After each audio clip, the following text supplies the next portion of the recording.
ఆదిలాబాద్ జిల్లా కేంద్రంలో సిసిఐ సాధన కమిటీ ఆధ్వర్యంలో దర్శనాల మల్లేష్ అధ్యక్షతన సిసిఐ ఫ్యాక్టరీని పునరుద్ధరణ కోసం కేంద్ర రాష్ట్ర ప్రభుత్వాలు సమన్వయంతో సిసిఐ ఫ్యాక్టరీని తిరిగి ప్రారంభించాలని డిమాండ్ చేస్తూ విద్యార్థి యువత పోరుగర్జన చేపట్టారు।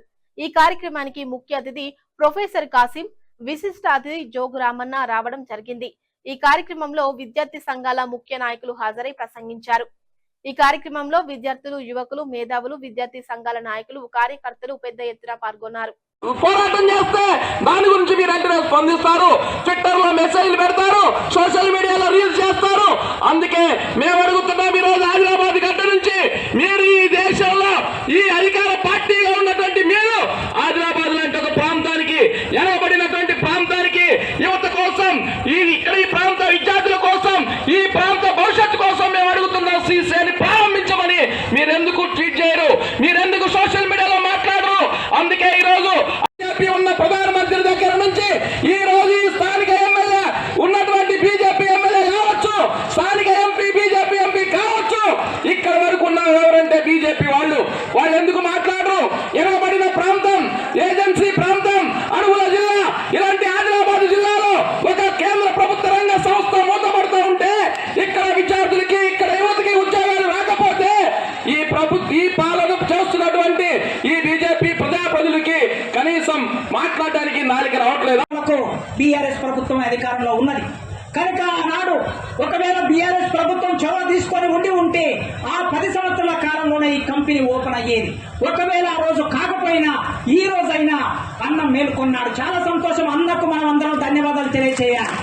ఎందుకంటే అధికారంలో ఉన్న సమయంలో ఒకవేళ అవకాశం ఉండి లేక ఆనాడు తెలంగాణ ప్రభుత్వం నీళ్ల మీద ప్రధానంగా దృష్టి పెట్టింది కనుక, ప్రాజెక్టుల నిర్మాణం మీద ప్రధానంగా దృష్టి పెట్టింది కనుక, ఒకవేళ కంపెనీల మీద దృష్టి పెట్టకపోయినా ఇవాళ కంపెనీలు ఓపెన్ చేయాలనే ఉద్దేశంతో అన్న దీనికి నాయకత్వం వహిస్తున్నాడు।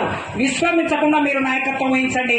ఖచ్చితంగా ఈ కంపెనీ సాధిస్తే రేపు ఎమ్మెల్యేగా గెలిచినా గెలకపోయినా, మంత్రిగా గెలిచినా గెలకపోయినా చరిత్రలో మన పేరు ఉంటుందో లేదో కానీ మీరు రేపు ఈ కంపెనీ సాధిస్తే, ఈ కంపెనీ ఓపెన్ అయితే ఇక్కడ పనిచేసే 6,000 మంది జీవితాల్లో, వాళ్ళ ఇండ్లలో మీ ఫోటో ఎప్పటికీ ఉంటుంది జీవితాంతం। అలాంటి పోరాటాన్ని మీరు కంటిన్యూ చేయండి।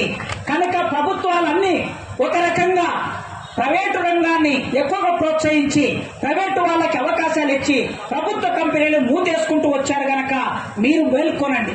ఎవరు పని చేసినా పని చేయకపోయినా జంజీ యువతరం మీరు జంజీ యువతరం గనక మీరు తలుసుకుంటే, ఈ వేదిక మీద ఉన్న వాళ్ళు తలుసుకుంటే ఈ కంపెనీ ఓపెన్ అవుతుందా లేదా నాకు తెలియదు, కానీ మీరు తలుసుకుంటే ఈ కంపెనీ ఓపెన్ అవుతుంది। ఎందుకు చెప్తున్న ఈ విషయం అంటే, మీరు తలుసుకుంటే, మీ వయసు వాళ్ళు తలుసుకుంటే ప్రధానమంత్రి గారు దిగి వచ్చారు, దేశ ప్రధానమంత్రి గారు దిగి వచ్చి ధర్మేంద్ర ప్రధాన విద్యాశాఖ మంత్రి రాజీనామా చేయించారు। అదేవిధంగా జార్ఖండ్ ముఖ్యమంత్రి గారు దిగి వచ్చారు। అందుకే ఈ ఆదిలాబాద్ టౌన్ లో ఒక్కసారి విద్యార్థి యువతరం ఎవరైతే ఉన్నారో ఈ టౌన్ అంతా బహుశా నాకు తెలిసి ఒక 10-15 వేల మంది విద్యార్థులు ఉంటారు। ఇక్కడ 10-15 వేల మంది విద్యార్థులు రోడ్ల మీదకి రండి। మీరు ఒక్కసారి మీ రోడ్ల మీదకి వస్తే రేవంత్ రెడ్డి గారు కాదు, దేశాన్ని పరిపాలించే లేదా పరిశ్రమల శాఖ మంత్రి ఉన్న కుమారస్వామి ఆదిలాబాద్ లో సిమెంట్ పరిశ్రమను ఆదిలాబాద్ చెందిన ద్వారా సాధించుకుంటామా, సాధ్యమా కాదా మీరు ఒకసారి చెప్పాలని చెప్పి మీ అందరూ విజ్ఞప్తి చేస్తున్నా।